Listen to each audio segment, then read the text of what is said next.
있습니다. 아주 굉장히 아름다운 경치를 보여주고 있는데요. 오늘의 주제는 나자렛입니다. 그래서 나자렛은 우리가 잘 아시다시피 천사 가브리엘이 마리아에게 나타나서 하느님의 아들을 잉태할 것이다라는 알림을 보낸 것이고, 또 에집트로 피난했던 성가정이 돌아와서 공생활 시작하기 전까지 30년 동안 성가정을 이루면서 살았던 공생활을 준비했던 그런 곳이었죠. 시작하면서 역시 성경 말씀을, 해당하는 성경 말씀을 함께 눈으로 따라가면서 읽도록 하겠습니다.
네, 성서학자들은 이야기하기를 요것은 한 부분에서 이루어진 그런 이야기가 아니라 두 번으로 나눠진 이야기가 하나로 다 이렇게 합쳐져 있다고 합니다. 그래서 예수님께서 이사야서 61장을 읽으시고 모든 사람이 놀라워하였다 하는까지가 한 부분이고, 그 다음에 뭐 의사야 내가 내 병이나 고쳐라 했듯이 뭐 어쩌고저쩌고 하는 그 부분은 다음에 이어지는 것인데, 요 두 개를 누가는 합쳐놨다 이렇게 얘기를 합니다. 그러니까 시기적으로는 잘 안 맞는다는 얘기죠.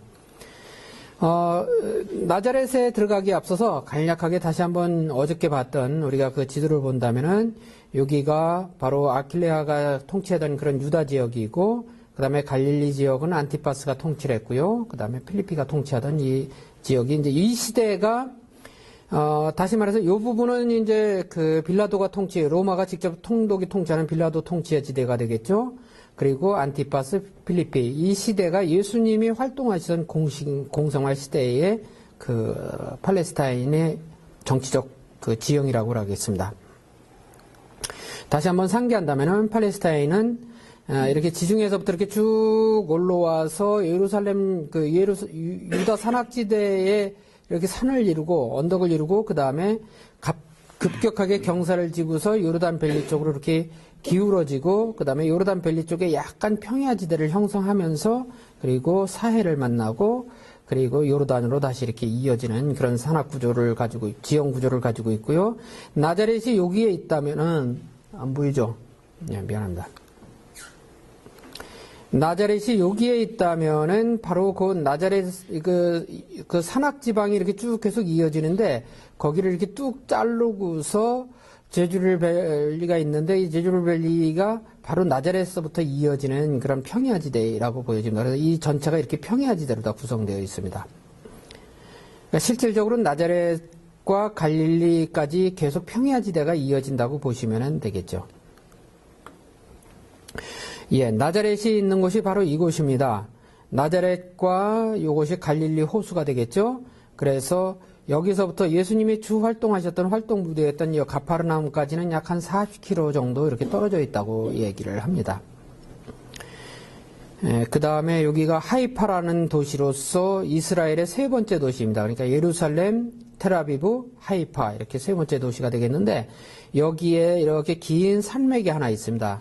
산이 하나 있는데 그 산을 갈멜산이라고 얘기를 합니다. 여러분들이 잘 아시는 그 갈멜산이고 엘리야 예언자가 그 500명의 거짓 예언자들과 맞서서 싸우셨던 곳이 바로 이곳입니다. 그래서 여기에 보면은 바로 그 바닷가 근처에 그 스텔라 마리스라는 성지가 그 성모 마리아 성지가 있고 엘리야 예언자가 은거하셨던 그런 동굴이 있습니다.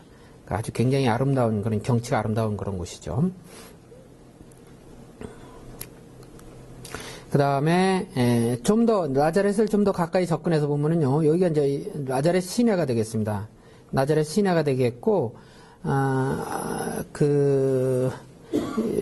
예수님이 탄생하신 데는 뭐 한 여기쯤 탄생이라는 거. 예수님이 사셨던 나자렛 마을은 여기쯤 될 거고 살레시오 수도회는 여기쯤 바로 근처에 있습니다. 걸어서 바로 눈에 보이는 거리, 가까운 아주 거리에 있지만 산을 이렇게 올라가야 되는 한 100m 정도를 이렇게 올라가야 되는 아주 가파른 그런 곳에 있습니다. 그리고 지금 여기 보시는 요 파란 지대, 이것이 타보르산입니다. 예수님의 거룩한 변모를 보였다는 타보르산이 되겠고요. 그 다음에 여기 보시면 지포리라고 나와 있어요. 그죠? 지포리 내셔널 파크라고 되어 있는데 이 지포리가 바로 헤로데 시대에 만들어진 그 계획 도시이고 아마도 요셉이 이 지포리에서 집 짓는 활동을 하기 위해서 증발돼서 왔을 것이다 이렇게 얘기를 합니다. 그래서 나자렛에서 거기까지는 약 한 6km 정도 거리입니다. 그러니까 걸어가면 뭐 1시간 정도의 거리죠. 그 다음에 여기 타보르에서 조금 이 밑으로 조금 내려오면 여기 지도에는 안 나옵니다만 이쪽 방향으로 조금만 내려가면 나인이라는 곳이 있습니다. 그 과부의 아들이 죽어서 울면서 이렇게 상여가 지나가는데 예수님께서 그 마음이 짠해가지고 그것을 이렇게 눈물을 흘리시면서 그 죽은 아들을 살려주는 그 장면이죠. 그 나인이 바로 그곳입니다. 그 다음에 우리 살레시오 수도원에서 바라본 나자렛의 모습입니다. 나자렛 도시입니다. 여기 가운데 보시면 이렇게 동글뱅이 쳐져 있는데 여기가 그 성모영보 성당입니다. 성모영보 성당이 여기이고 오늘 복음의 주제가 되는 그 현장이 되고 있는 시나고가는 여기쯤 됩니다. 바로 여기쯤 요 밑에 있는데 요 시나고가가 여기 있고 요 시나고가는 지금 그리스도 정교회에서 관리를 하고 있습니다. 그리고 그 쭉 보면은 여기 멀리 산이 보이지 않습니까? 이 산 저 너머로다가 절벽이에요. 그래서 여기 시나고가에서 예수님이 그렇게 말씀을 하시고, 그렇게 단호한 말씀을 하시고, 동네 사람들을 화가 나게 만들어서 이들이 예수님을 끌고 여기까지 가서 이 절벽에서 떨어뜨리려고 했다고 합니다. 그러니까 뭐 가까운 거리는 아니에요. 그 다음에 여기 보이는 여기 조그만한 것이 있는데, 이것은 무대를 만들어 놓은 곳인데 여기에 그 베네딕토 16세가 여기 방문하셔가지고 미사를 드린 곳입니다. 그러니까 나자렛도 상당히 커요. 한 10만 명 정도 되는 그런 그 주로 아랍 사람들로 구성된 그런 도시인데 굉장히 큰 도시이고 예수님 당시에는 70가구가 살았답니다. 그러니까 아주 조그만한 마을이었겠죠. 이것이 여러분들에게 보여드렸던 이것의 한 장면인데 시나고가입니다. 예수님이 이곳에 들어가셔서 이사야서 61장을 낭독하셨다는 바로 그 현장의 그 자리입니다. 물론 이 건물은 새로 지어진 건물이겠죠. 그 건물은 아니겠죠. 하여튼 자리는 이 자리입니다. 뭐 공간이 아주 작고 아담한 그런 70명 살고 있는 마을 사람들이 다 참여하기에 충분한 그런 아주 아늑한 그런 공간이죠. 예수님이 살아계실 공생활 전에는 30년 동안 사시면서 아마 이곳을 매 안식일마다 가셨겠지 않았는가 이렇게 추정들을 하고 있죠. 여기는 그 마리아의 샘이라는 곳인데 그 성모영보 성당에서 한 200m 정도 떨어져 있습니다. 여기에서 마리아가 물을 길러 가다가 천사 가브리엘을 만났다 하고서 동방정교회 사람들은 그렇게 주장을 하고 있습니다. 그래서 여기가 성모영보의 자리다 이렇게 주장을 그 사람들은 그렇게 하고 있죠. 이것이 성모영보 성당입니다. 현대식 성당이고 팔각형으로 이루어진 아주 아름다운 그런 성당입니다. 내부의 모습을 보면은요, 이와 같은 내부의 모습으로 구성되어져 있고, 이것이 이제 위층 성당이고, 아래층으로 내려가면은, 이 성모님께서 그 천사를 만났다는 바로 그 자리에 이렇게 제단을 꾸며놓고 성지를 만들어 놨습니다. 그래서 천사가 발현한 바로 그 장소라고 얘기를 합니다. 이 성당은 그 요셉의 목공소 성당이 되겠습니다. 그러니까 이 성가정이 함께 살고 있었던 그 집터 위에 지어진 그런 성당인데요. 이 성당의 위치에서 바로 왜 이래요? 안 먹히네. 이 사진을 찍었습니다. 그러니까 아까 봤던 그 성당의 위치에서 이 사진을 찍었으니까 그 한 울타리 안에 있는 그 거리를 가늠해 볼 수 있겠죠. 아까 봤던 성당 바로 성요셉 목공소 성당이고요. 그 성당 지하에 내려가면은 그때 당시에 성가정이 살던 집터입니다. 이 집터에 이렇게 벽화도 그려놓고 그런 모습을 보이겠습니다. 그러니까 그 집터 위에다가 성당을 지은 것이죠. 그리고 그 성요셉 목공소 성당을 좀 제대를 좀 더 가까이 당겨서 바라본 것이고요. 그 다음에 이것은 타볼산입니다. 멀리서 바라본 타볼산인데 나자렛에서 한 2시간 정도 걸어가면 도달할 수 있는 그런 거리에 있습니다. 그래서 걸어서들 많이 다닙니다. 우리가 살레시오 집에서도 오라토리오 같은 거 할 때 아이들 데리고 같이 가기도 하고 합니다. 지금 이 산 꼭대기까지는 차가 올라가긴 하는데 관광버스나 뭐 이런 것들은 바로 이 밑에 마을에서 멈추고 그 다음에 그 사람들이 다 거기에서 운행하는 그 택시 비슷한, 택시라고 하긴 좀 그렇고 우리 그 봉고차 같은 그런 차로 다 운행을 합니다. 그래서 그 차로 다 갈아타고 오르락 내리락 하죠. 그러면 그 차 타고서 여기 구비가 한 15개 구비가 정도 됩니다. 이렇게 막 구비 해가지고 여기 도달하게 됩니다. 그 다음에 그 타볼산 위에 있는 성전이고요. 이 성전, 바로 이 성전 자리에서 예수님이 거룩한 변모를 보였다 하는 그런 것이고요. 그 다음에 그 성전에 있는 도움에 이렇게 모자이크다 거룩한 변모의 형상을 이렇게 만들어 놓은 것입니다. 그리고 우리 살레시오 집에서 바라본 타볼산입니다. 이게 타볼산이고 이 타볼산에 해가 떠오르는 그런 모습인데 제가 갔을 때가 10월 달입니다. 그래서 10월 달에 이 해가 떠오르는 모습이 이랬었는데 이 사진을 찍었을 때가 10월 달로서 이랬는데 6월 달쯤에는 해가 이곳에서 뜬답니다. 정확하게 이 산봉우리에서 떠오르는 모습을 볼 수 있다고 얘기를 합니다. 그래서 굉장히 아름다운 곳인데 뭐 이 사진을 보신다면은 좀 더 쉽게 이해를 할 수 있을 것 같습니다. 이게 아까 봤던 그 사진을 좀 더 파노라믹하게 옆으로 다 이렇게 펼쳐놓은 것인데요. 이 구석에 보면은 조그마한 산봉우리가 하나 보여요. 자그만 산봉우리 하나 보이죠, 멀리. 이 구석에 보이는 이 산봉우리가 바로 타보르산입니다. 타보르산이고, 우리가 이것을 좀 더 땡겨서, 망원렌즈를 좀 땡겨서 찍은 사진이 앞에 보이는 저 사진이 되겠습니다. 그리고 쭉 이 밑으로 다 이렇게, 나자렛 도시가 이렇게 형성되어 있고요. 나자렛 도시와 가운데 있는 그 성모양보 성단, 여기 삼각형으로 되어 있는 삼각형의 성당 보게 되고, 그 다음에 위에 있는 글씨들 보면은 글씨들 위스덤 밑에 그 산봉우리 하나 보이죠? 거기가 바로 예수님을 떨구려고 했던 그런 벼랑이 되겠습니다.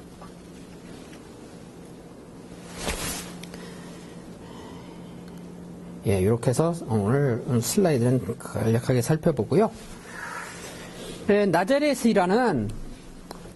나자렛은 뭐 꽃이 피다 뭐 그런 뜻을 갖고 있답니다. 꽃이 피다, 새순이 돋다, 라스라, 그 다음에 나스라트 뭐 이런 말에서 온 것이라고 합니다. 또는 돌봄이란 뜻의 나사랏이라는 돌봄이란 뜻의 단어도 있는데 여기서 온 말이라는 그런 주장도 있습니다. 나자렛은 구약에서는 전혀 언급이 없었고요. 복음에만 등장하지만 하찮은 곳으로 언급되어집니다. 그러니까 그 예수님이 나타나엘을 처음 만났을 때, 처음 나타나엘이 예수님을 만나기 직전에 필리포가 나타나엘을 가서 우리는 주님을 만났소, 나자렛에서 오신 예수라는 사람이요. 그랬더니 그 나타나엘이 뭐라 그래요? 나자렛이라는 곳에서 뭐 쓸만한 것이 나오겠어 하고서 얘기를 하지 않습니까? 그러니까 그만큼 하찮은 곳으로 언급되어지는 그런 곳입니다. 예수님 시대 인구는 400명 정도, 70가구 400명 정도일 것으로 추정되며 현재는 약 8만 명 정도로 이스라엘 북부 도시 중 가장 큰 도시이고요. 주민 대부분이 아랍계이고 그중 70%는 회교도이고 약 30%가 그리스도교로 구성되어 있다고 합니다. 그래서 그리스도교 비율이 가장 높은 이스라엘 도시 중에서 가장 높은 그런 곳이 되겠습니다. 이스라엘 전체 인구 중에서는 약 한 2% 정도만이 그리스도인이에요. 그리스도인은 뭐 천주교에서부터 시작해서 모든 개신교까지 다 포함하는 그런 것으로 봤을 때 그리스도인의 비율은 상당히 낮은 편이죠.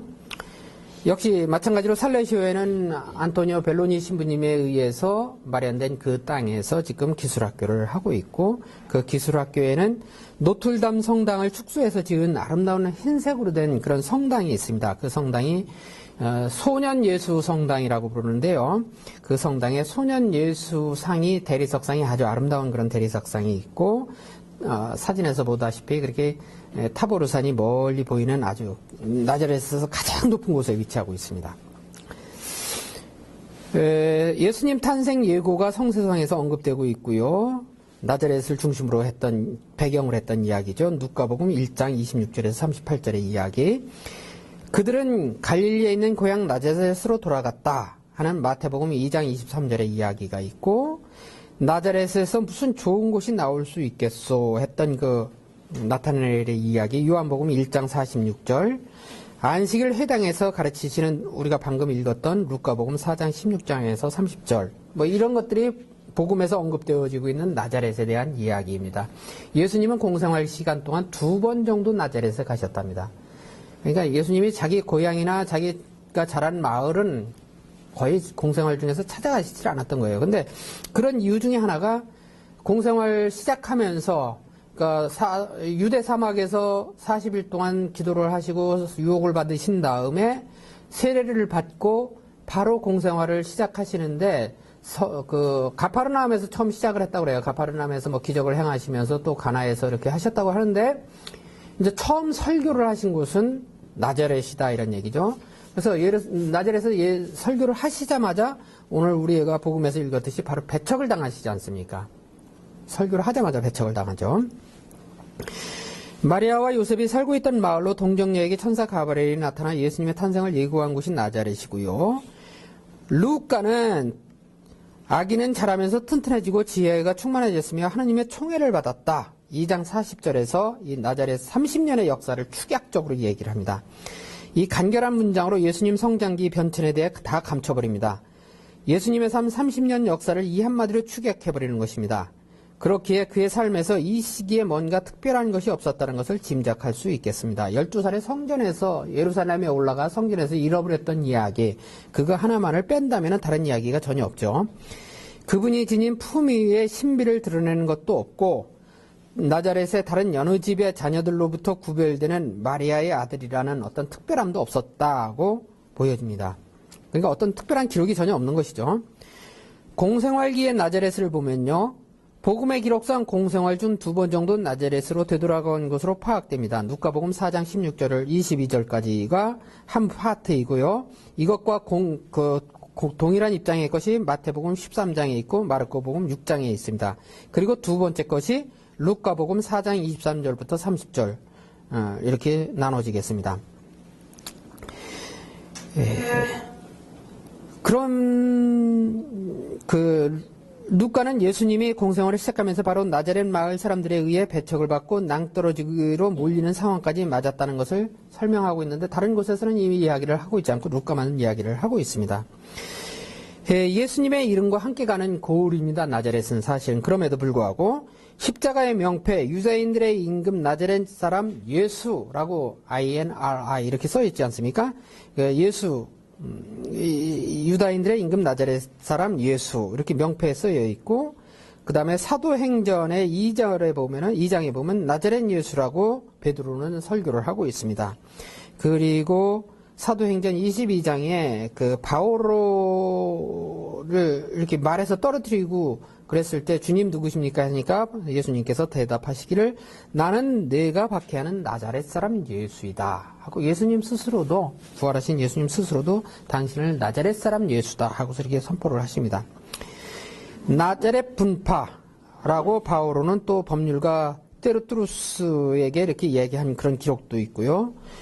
그 이후로도 수많은 문학 예술 작품에 나자렛 예수라는 명칭으로 등장하기도 하고 나자렛이라는 고을은 예수님의 이름과 함께 항상 같이 다니고 있음을 보게 됩니다. 그렇죠? 얼마 전에도 베네딕토 16께서도 나자렛 예수라는 그런 책을 쓰셨지 않습니까? 나자렛에 담고 있는 의미를 한번 살펴보면요. 미미함과 침묵이라고 우선 살펴볼 수 있겠습니다. 베들레헴 탄생 이후 이집트로 피난했던 성가정이 이스라엘로 돌아와 정착한 곳인데 성서나 탈무드 등에 전혀 등장하지 않는 아주 작은 고을이었습니다. 구약에서는 한 번도 안 나왔다고 이미 말씀드렸고요. 그곳에서 예수님은 성장하고 지혜를 키웠으며 30년 동안 전혀 드러나지 않는 감추어지고 침묵의 준비 시간을 보내셨습니다. 인구 400명 정도의 마을이니 주민들은 서로가 서로를 잘 알고 있는 곳입니다. 아버지 요셉의 일을 배운 목수는 텍톤이라고 그때 당시에 이렇게 텍톤이라고 불렀다고 하는데 어제도 이미 말씀드렸다시피 이 목수는 단순히 나무만을 다루는 것이 아니라 나무, 돌, 철, 집을 짓는 건축하는 건설하는 뭐 그런 기자재들을 다 다루는 기술자라고 얘기를 했답니다. 근처에 헤로데 안티파스가 세우고 있던 신흥도시 세포리